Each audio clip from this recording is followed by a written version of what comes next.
TBC Tamil News. டிபிசியின் தலைப்புச் செய்திகள். ஜனாதிபதி வேட்பாளரும் முன்னாள் பாராளுமன்ற உறுப்பினருமான வைத்தியர் ஐதுருஸ் இலியாஸ் காலமானார். உள்ளூராட்சி மன்ற தேர்தல் தொடர்பாக உயர் நீதிமன்றம் பிறப்பித்துள்ள உத்தரவு எந்த வகையிலும் ஜனாதிபதி தேர்தலை பாதிக்காது என்று தேர்தல்கள் ஆணைக்குழு தெரிவித்தது. 2023 உள்ளூராட்சி தேர்தலை ஒத்திவைத்தமை குறித்து தான் கவலைப்படவில்லை என ஜனாதிபதி ரணில் விக்ரமசிங்க தெரிவித்தார். தமிழ் பொது வேட்பாளர் அரியநேத்திரனுக்கு பூரண ஆதரவை வழங்குவதாக பாராளுமன்ற உறுப்பினர் சிவஞானம் ஸ்ரீதரன் உறுதியளித்தார். தமிழ் பொது வேட்பாளரை நாங்கள் ஆதரிக்கவில்லை, அவருக்கு எதிராக ஒழுக்காற்று நடவடிக்கையை முன்னெடுத்துள்ளோம் என சுமந்திரன் தெரிவித்துள்ளார். பாராளுமன்ற உறுப்பினர் அலி சாஹிர் மௌலானாவுக்கு எதிராக ஒழுக்காற்று நடவடிக்கை. தமிழர்கள் மீது நடத்தப்பட்ட இனப்படுகொலைக்கும் சர்வதேச நீதியை பெற்றுத்தர தென்னாப்பிரிக்க நடவடிக்கை எடுக்க வேண்டும். அரசியல் யாப்பு மற்றும் நிறுவன ரீதியான சீர்திருத்தங்களை முன்னெடுக்க வேண்டும் என ஐக்கிய நாடுகள் மனித உரிமை ஆணையாளர் அலுவலகம் வேண்டுகோள் விடுத்துள்ளது.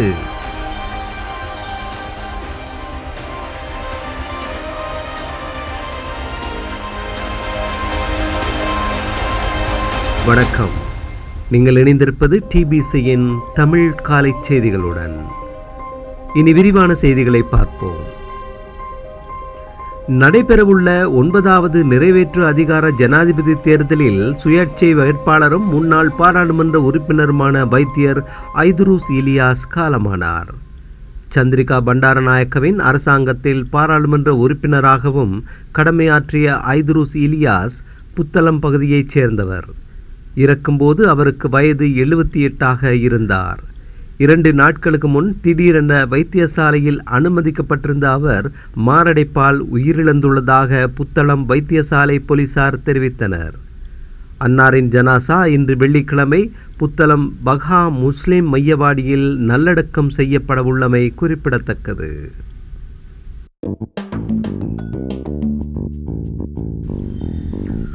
உள்ளூராட்சி மன்ற தேர்தல் தொடர்பாக உயர் நீதிமன்றம் பிறப்பித்துள்ள உத்தரவு எந்த வகையிலும் ஜனாதிபதி தேர்தலை பாதிக்காது என தேர்தல்கள் ஆணைக்குழு தெரிவித்துள்ளது. கடந்த ஆண்டு திட்டமிட்ட வகையில் உள்ளூராட்சி மன்ற தேர்தலை நடத்தாவிட்டமை அடிப்படை உரிமை மீறல் என்று அந்த தேர்தலை கூடிய விரைவில் நடத்த நடவடிக்கை எடுக்க வேண்டும் என்றும் உயர் நீதிமன்றம் தீர்ப்பை அறிவித்திருந்தது.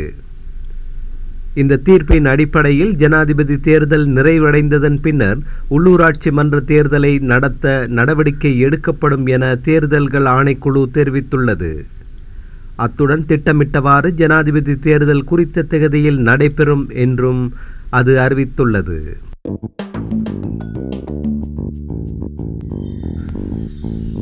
எதிர்வரும் ஜனாதிபதி தேர்தலில் தமிழ் பொது வேட்பாளர் அரியநேத்திரனுக்கு பூரண ஆதரவை வழங்குவதாக பாராளுமன்ற உறுப்பினர் சிவஞானம் ஸ்ரீதரன் உறுதியளித்துள்ளார். தமிழரசுக் கட்சியின் பாராளுமன்ற உறுப்பினர் சிவஞானம் ஸ்ரீதரனுக்கும் தமிழ் பொது வேட்பாளர் அரியநேத்திரனுக்கும் இடையில் விசேட சந்திப்பொன்று யாழ்ப்பாணத்தில் நடைபெற்றது. இதன்போது ஸ்ரீதரனால் தமிழ் பொது வேட்பாளர் அரியநேத்திரன் பொன்னாடை போர்த்தி மலர் மாலை அணிவித்து வரவேற்கப்பட்டுள்ளார்.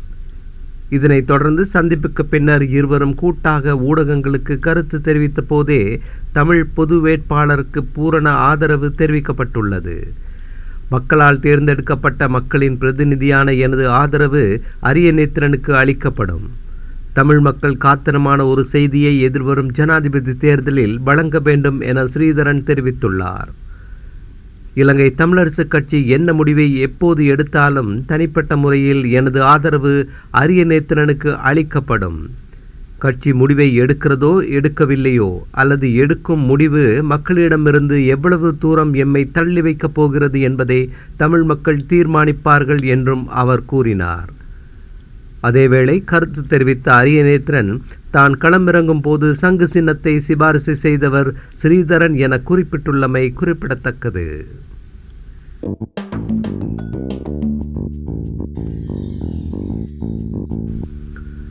தமிழ் பொது வேட்பாளரை நாங்கள் ஆதரிக்கவில்லை. அவருக்கு எதிராக ஒழுக்காற்று நடவடிக்கையை முன்னெடுத்துள்ளோம். நாம் குறிப்பிடும் வேட்பாளருக்கு எம்மக்கள் வாக்களிப்பார்கள் என இலங்கை தமிழரசுக் கட்சியின் பாராளுமன்ற உறுப்பினர் எம்.ஏ. சுமந்திரன் தெரிவித்தார். கொழும்பில் இடம்பெற்ற ஊடகவியலாளர் சந்திப்பின் போதே ஊடகவியலாளர்கள் எழுப்பிய கேள்விகளுக்கு பதிலளிக்கையில் அவர் இவ்வாறு குறிப்பிட்டார். ஜனாதிபதி தேர்தலில் தமிழ் தேசிய கூட்டமைப்பு யாருக்கு ஆதரவளிக்கும் என்பதை இதுவரை தீர்மானிக்கவில்லை. அவசரப்பட வேண்டிய தேவை கிடையாது. வாக்கெடுப்பு இடம்பெறுவதற்கு ஒரு வாரத்திற்கு முன்னர் எமது தீர்மானத்தை அறிவிப்போம். ஜனாதிபதி தேர்தலை புறக்கணிக்குமாறு ஒரு தரப்பினர் குறிப்பிடுவதை தமிழ் மக்கள் ஏற்கப் போவதில்லை. இவர்கள் ஒவ்வொரு தேர்தலின் போதும் தேர்தலை பகிஷ்கரிக்குமாறு குறிப்பிட்டுக் கொள்வார்கள். ஆனால் மக்கள் தேர்தலை புறக்கணிக்கவில்லை. இம்முறையும் தேர்தலை புறக்கணிக்கப் போவதில்லை. தமிழ் பொது வேட்பாளருக்கு நாங்கள் ஒத்துழைப்பு வழங்கவில்லை. அவர் எங்கள் கட்சி உறுப்பினர். அவருக்கு எதிராக ஒழுக்காற்று நடவடிக்கையை முன்னெடுத்துள்ளோம். இதனூடாக எமது நிலைப்பாட்டை விளங்கிக் கொள்ள வேண்டும். கடந்த கால தேர்தல்களில் எமது நிலைப்பாட்டை இறுதி தருணத்தில் அறிவித்திருந்தோம். அதற்கமைய 80% எமது தீர்மானத்திற்கு அமையவே வாக்களித்தார்கள். ஆகவே இம்முறையும் நாங்கள் குறிப்பிடும் வேட்பாளருக்கு எம்மக்கள் வாக்களிப்பார்கள் என்றார் சுமந்திரன்.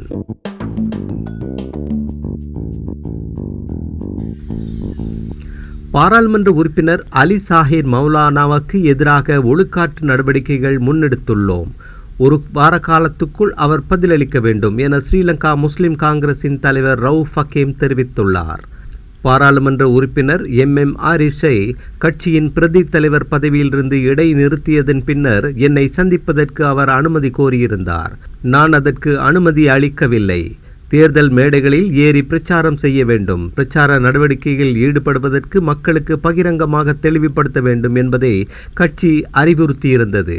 அவரது குறைபாட்டை அவர் பகிரங்கமாக ஏற்றுக்கொண்டு சத்திய கடுதாசி ஒன்றை சமர்ப்பித்துள்ளார். கட்சியின் உச்சபீடத்துக்கு சத்திய கடுதாசியை சமர்ப்பித்து அவர் நியாய காரணிகளும் கேட்கப்படும். கட்சியின் உச்சபீடமே தீர்மானத்தை எடுக்கும். கட்சியின் தீர்மானத்துக்கு அமைய செயற்படுவதை அவர் உறுதிப்படுத்தியுள்ளார். ஆகவே அவருக்கு விதிக்கப்பட்டுள்ள தடையை நீக்குவதா இல்லையா என்பதை கட்சியின் உச்சபீடம் தீர்மானிக்கும் என்று ஹக்கீம் தெரிவித்துள்ளார்.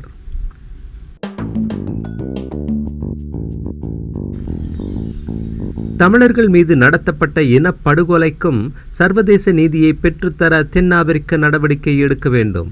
ஜெனீவா கூட்டத்தொடரில் இது தொடர்பான கரிசனையை வெளிப்படுத்த வேண்டும் என பாராளுமன்ற உறுப்பினர் ஸ்ரீதரன் தென்னாப்பிரிக்க தூதுவர்களிடம் கோரிக்கை விடுத்துள்ளார்.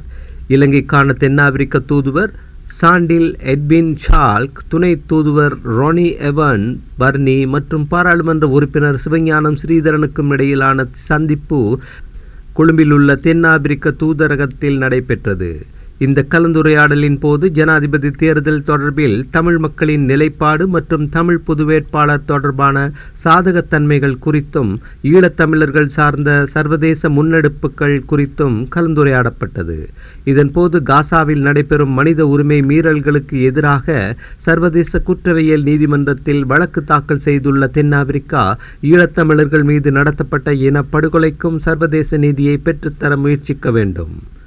எதிர்வரும் செப்டம்பர் மாதம் நடைபெறவுள்ள ஜெனீவா மனித உரிமைகள் பேரவையின் கூட்டத்தொடரில் இவ்விடயம் சார்ந்து மக்களின் கரிசனையை வெளிப்படுத்த வேண்டும் என்றும் பாராளுமன்ற உறுப்பினர் ஸ்ரீதரன் தென்னாப்பிரிக்க தூதுவரிடம் கோரிக்கை விடுத்துள்ளார்.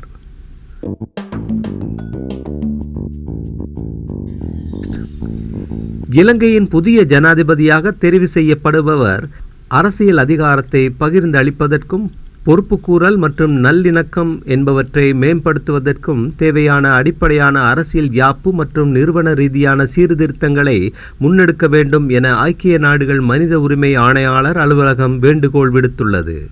இலங்கையின் மனித உரிமை நிலவரம் குறித்து ஐக்கிய நாடுகளின் மனித உரிமை ஆணையாளர் முழுமையான அறிக்கையில் இந்த வேண்டுகோள் இடம்பெற்றிருந்தது. இதில் தேர்தல்களை அடுத்து புதிதாக தெரிவு செய்யப்படும் ஜனாதிபதி ஒரு அவசர விடயமாக இலங்கை நாட்டுக்கென அனைவரையும் அரவணைக்கும் முன்னெடுக்கும் தேசிய நோக்கினை முன்னெடுக்க வேண்டும். அத்தோடு முரண்பாடுகளிற்கான மூல காரணங்களை கவனத்தில் எடுத்து ஜனநாயகத்தை பலப்படுத்துவதற்கு, அரசியல் அதிகாரத்தை பகிர்ந்தளிப்பதற்கும், பொறுப்புக்கூறல் மற்றும் நல்லிணக்கம் ஆகியவற்றை மேம்படுத்துவதற்கும் தேவையான அடிப்படையான அரசியல் யாப்பு மற்றும் நிறுவன ரீதியான சீர்திருத்தங்களை முன்னெடுக்க வேண்டும். இலங்கை ஜனாதிபதி தேர்தல் மற்றும் பாராளுமன்ற தேர்தல் என்பவற்றை அண்மித்திருக்கும் நிலையில் 2022ஆம் ஆண்டில் எதிர்ப்பு தெரிவித்த இலங்கையர்களின் அனைத்து தரப்புகளையும் பிரதிநிதித்துவம் செய்யும் பரந்துபட்ட தரப்பினரால் வேண்டுகோள் விடுக்கப்பட்ட நிலை மாற்றுக்கால நீதிக்கான தன்னை மீண்டும் அர்ப்பணித்துக் கொள்ளும் வாய்ப்பு இலங்கைக்கு கிடைத்திருக்கின்றது. தேர்தல் காலத்துக்கு முன்னரும் தேர்தல் காலத்தின் போதும் அதன் பின்னரும் கருத்து சுதந்திரம், அமைப்புகளில் இணையும் சுதந்திரம் மற்றும் அமைதியாக ஒன்று கூடுவதற்கான சுதந்திரம் என்பவற்றிற்கான உரிமையை முழுமையாக பாதுகாத்து அவற்றிற்கு மதிப்பளிக்க வேண்டிய பொறுப்பினை அரசாங்கம் கொண்டுள்ளது. போராட்டக்காரர்களுக்கு எதிரான மிதமிஞ்சிய அளவிலான அல்லது அனாவசியமான பலத்தை பிரயோகிப்பதை தவிர்த்து கொள்ளல், மதப்பாலின ஏனைய விடயங்களின் அடிப்படையிலான பிரிவினைவாத இயல்பிலான மற்றும் பாரபட்ச இயல்பிலான சொல்லாடல்கள் மற்றும் நடைமுறையை தடுத்தல், தேர்தல் தொடர்பிலான மனித உரிமை மீறல்கள் மற்றும் துஷ்பிரயோகங்களை தடுத்தல் ஆகியவற்றையும் உள்ளடக்கியுள்ளது.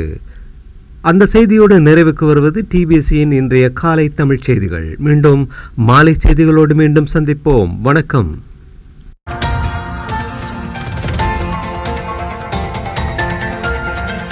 TBC Tamil News.